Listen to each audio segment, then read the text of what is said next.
Hello everyone, welcome to Automation and BeamNG Drive. My name is Tim, and today we're going to be talking about the Cybertruck.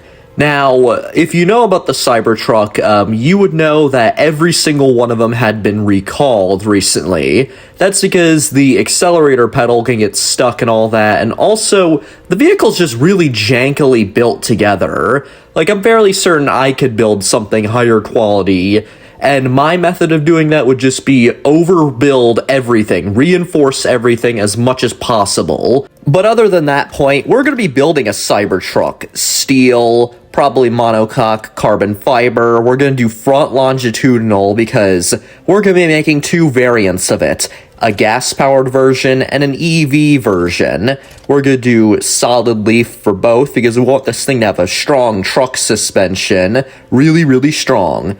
Now, we have our engine in the car, I'll tell you about it later, and let's morph the vehicle to get big old tires on this thing. We want good traction, and we want this thing to have really good towing capacity. Unfortunately, I can't really make the bed much larger than this, so, yeah, it's gonna have to be about that big, which is disappointing, but at the very least, this thing could probably actually do some serious work, to be honest, since, you know, it's low to the ground, you can easily put some stuff in it and stuff like that. And yeah, the bed itself is also going to be made out of a different material from the actual body panels because, well, I don't want the bed getting scratched up. For a drivetrain, we're obviously going to do a 4x4, and for a transmission, okay, I gotta fix that, it's annoying me, the fact that the engine's kind of sticking out the front.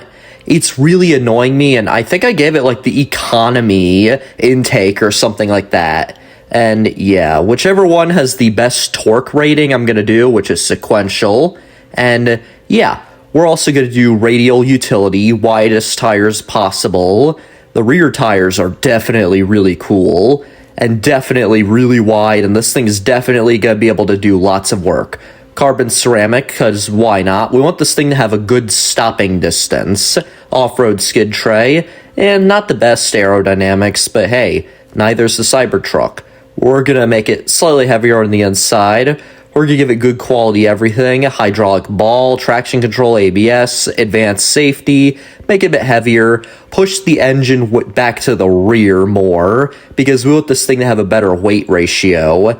And, yeah, we're probably gonna have to change the suspension. Standard twin tube, passive, we're gonna do a utility preset, and, yeah, I'm gonna switch, now that I think about it, we definitely need to switch up the suspension some, because this is a bit too high for me. We're gonna do the front as double wishbone, and the rear as solid axle, or solid leaf. And with that, we can finally lower the vehicle more. Yeah, I can't really modify the bed that much, but oh well. Most people don't use pickup trucks for their true purpose. A lot of people buy them just for status and stuff like that, and it makes me sad. Because why would you buy that? At that point, just buy an SUV or a van or a minivan or something like that if you're not going to use it for utility purposes, because those vehicles can be used for utility. Now, we're going to give this thing pop-up headlights because, well, according to some people, pop-up headlights are dangerous. We're going to give it a side vent in the front for air release. I was going to use these experimental lights. I was even going to give it Lunatic Lagonda rear lights, but then I decided not to and just get these big ol' squares right here. And of course, we're going to get the Lunatic Lagonda grille for the front. We're gonna get a hood vent, and I decided to call it the Cybertruck, particularly for copyright reasons, because I don't want to be sued by Elon. We'll make the bed out of gunnard, the outside out of stainless steel, just like the actual Cybertruck. And for the grille, yeah, the grille is a bit complicated. I also worked on the interior and made it infinitely better than the actual Cybertruck interior, because, well, I just like to do that. And I will kind of rub it in Elon's face that I actually know how to make an interior. Meanwhile, he doesn't. And now, we're gonna call this the Cybertruck, because, as I said earlier, copyright reasons, we can't call it the Cybertruck. And this thing is more of a ute than an actual truck. The engine is gonna be EV, because, well, this is the EV variant. Now, we're in BeamNG Drive, particularly on the Hirochi race circuit, and okay, in rear-wheel drive, like high gear two-wheel, this thing definitely has very little traction in the rear. And also, those wheels are designed for aerodynamics and for brake cooling at the same time. So hopefully it actually works, and hopefully the tire covers don't destroy the tire sidewall.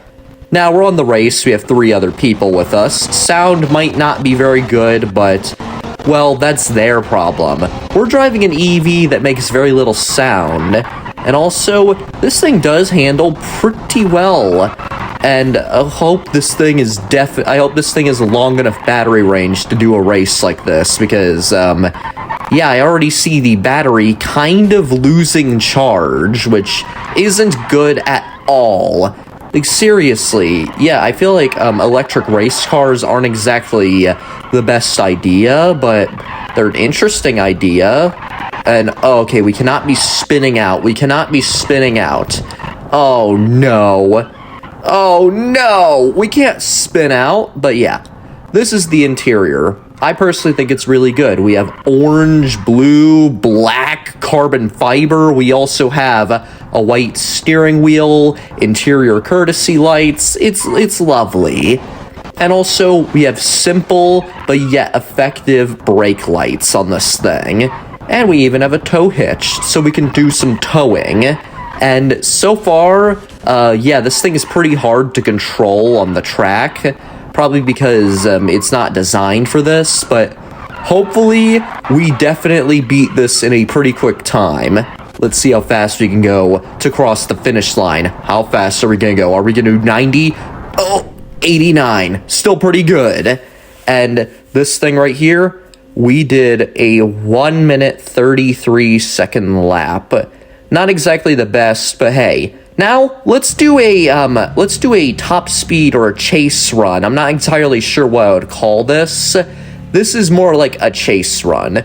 We have the EV variant and the gas variant. We're going to compare their speed and acceleration, just overall sportiness in the grid map. And now, okay, I have the chase setting on for the EV. The EV flees and the gas-powered version chases. Okay, the EV version's probably much faster acceleration-wise, but probably not top speed-wise, because we're not even at 100 right now, and I'm flooring it. Like, how is that possible? And, yeah, oh yeah, they're definitely faster than us. They are definitely faster in top speed. We're faster in acceleration, but they're more a top speed focused vehicle.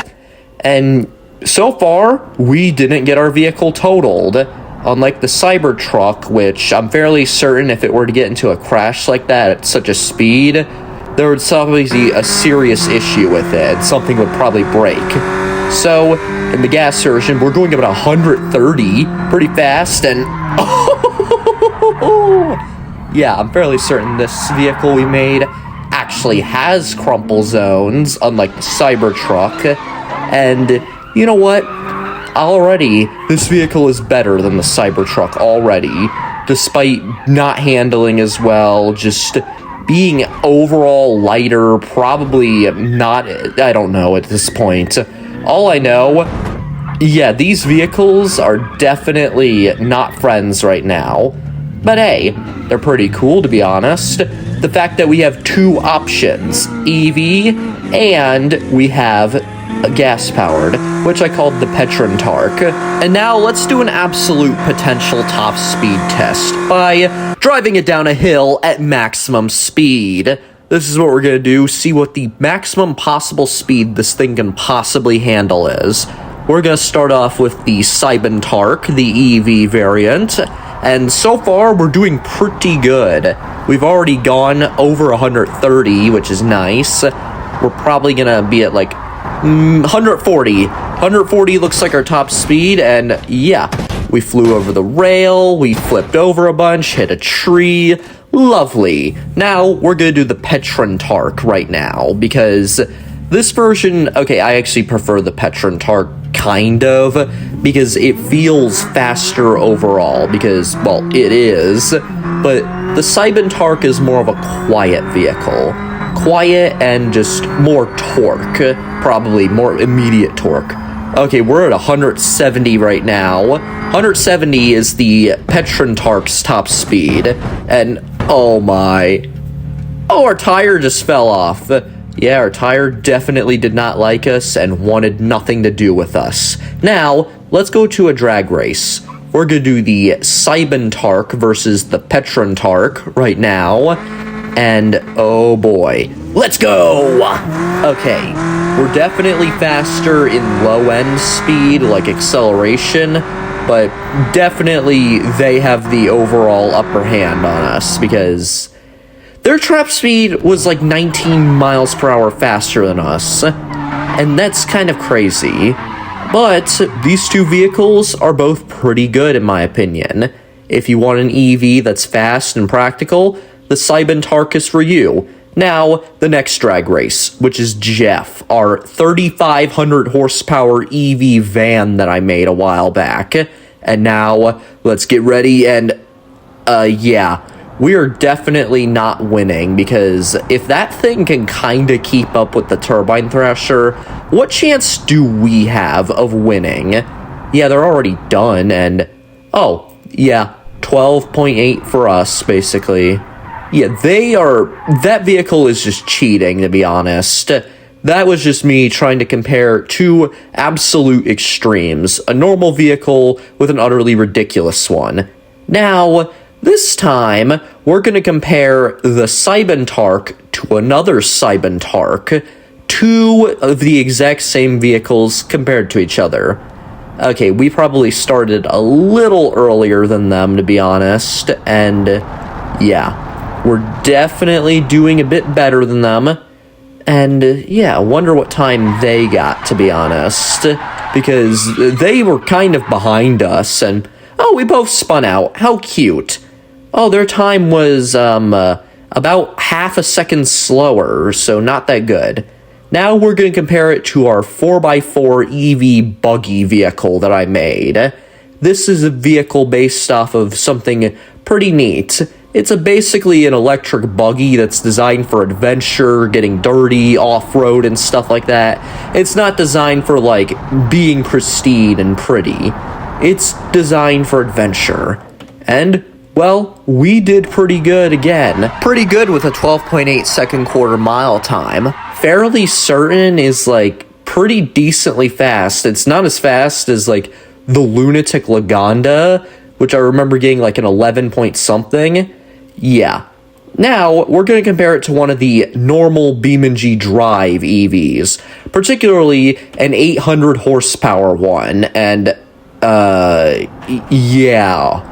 We definitely are, but yeah, it's an immediate loss for us. We just lost, and there's nothing we can do. I don't think there possibly is. Yeah, they did a sub 10 seconds, so it was definitely not in the books for us. We were definitely not gonna win, but I still feel like we did pretty well, because 44 millisecond reaction time, pretty good. Now we're going to do the 300 horsepower variant of that same vehicle, because, well, I want a vehicle that's slower, a vehicle that's more fair, and yeah, we're winning, probably because we have like 350 horsepower or something like that, and okay, they might beat us. Yeah, they beat us because they probably have better gearing and stuff like that, to be honest, and hey, they don't spin out anywhere near as coolly as us. And our reaction time, 84 milliseconds, nice. And now, we're going to do a towing test between the Petrontark and the Cybertruck. Now, our two vehicles that we made are attached to two very special, really heavy copper vehicles. They're the ridiculously slow vehicle that I made in last video. And why did I choose them? Well, simple. They weigh 24,000 pounds, which happens to be a little over double what the Cybertruck can tow, which is capped out at 11,000 pounds. So this vehicle we made is already better than the Cybertruck because it can tow over double, slightly over double, and yeah, okay, the EV okay, how good is this thing at towing? And more importantly, how long will its battery last at full throttle? Because it definitely needs to be at full throttle to tow something this heavy. And, oh my, there's just so much smoke everywhere. Yeah, I don't think towing other vehicles is exactly an easy task in this game. Like, you need to put them on a trailer or something, because this is a really, really terrible method of towing, because they're just dancing all over the place. They're able to roll around and stuff like that. It's just terrible. Hopefully we do not crash into each other, because that would be tragic, and... aw, darn it. Oh my. Oh, I think they're stuck to each other now. Oh my. I really do think they're stuck to each other. But these vehicles are not stopping. No, these vehicles are doing everything in their power to tow them. And let me say this, they're doing pretty good, to be honest. The EV is able to pull this thing sideways, which is pretty good. Our gas-powered vehicle is definitely struggling, probably because the chain is locked in the, I don't know, the vanishing point's axle or something like that. And yeah, I think it's safe to say, these vehicles I made were not meant to tow something this heavy, but they can tow something this heavy, and that is something I'm really happy about. The fact that they can move something twice as heavy as the Cybertruck's capacity is really cool. And now, let's speed things up, because I want to figure out just how long, or how far this thing can go before its battery dies towing this. Now, the Cybertruck is doing pretty good right now. We have it sped up by 5 times, and why is the Petrotruck on its roof? Why? How did this even happen, to be honest? I'm kind of confused by that. But yeah, all I know, this thing is still more reliable than the Cybertruck, because I don't even think it would last for, like... I remember reading this report in which a Cybertruck only lasted for, I kid you not, 5 minutes before it broke down and died. Like, seriously, it died 5 minutes into ownership, and so far we already beat that record, so the Cybertruck is already an infinitely better vehicle than the Cybertruck. It tows more, it's more reliable, it's higher quality, has an infinitely better interior, and now we're about 6.5 minutes in right now, and I think that we are doing phenomenally. And also, I just want to say something, this truck also looks better because, well, it has pop-up headlights. We are also about, yeah, we are finally on low gas or low charge, about 7 minutes, 15 seconds in, and when we run out of charge, it will be the determining factor of how good this thing is. How long it can tow / do 4-wheel burnouts, how long it can do that for, because that determines how long the charge lasts at maximum capacity, at maximum energy usage, at maximum power output. How long this thing can last is a very important figure that, yeah, will determine how much better this is. And so far, we are doing significantly better than the Cybertruck ever could, because, okay, we're probably gonna...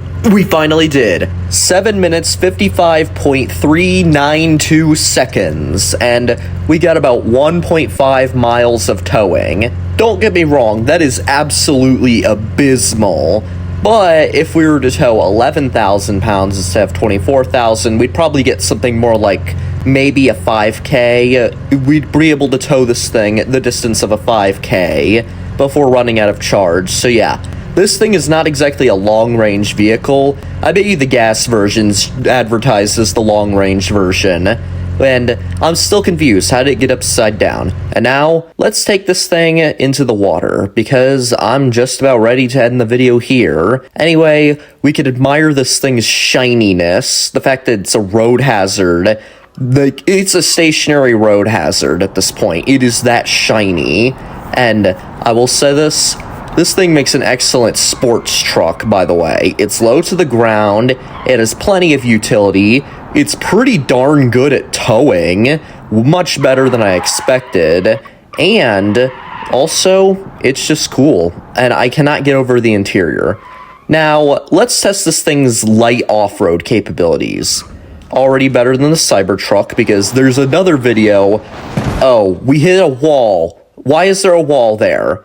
Also, what I was saying, there's this video of the Cybertruck going up a curb, and it needs, like, little wood 2x4s in order to get up there. Okay, we're struggling here because the front doesn't have the best approach angle, but that's okay. Other than that, this thing is better at off-roading because, well, it has a 4x4 system that translates pretty well into electric, and hopefully there's a way to enter the water on this side of the bridge because, well, I kind of want to go into that river because I've never done that. And, well, I enjoyed you guys watching this, and let's go into the river. Anyway, that's all for today. This interior is lovely, and bye!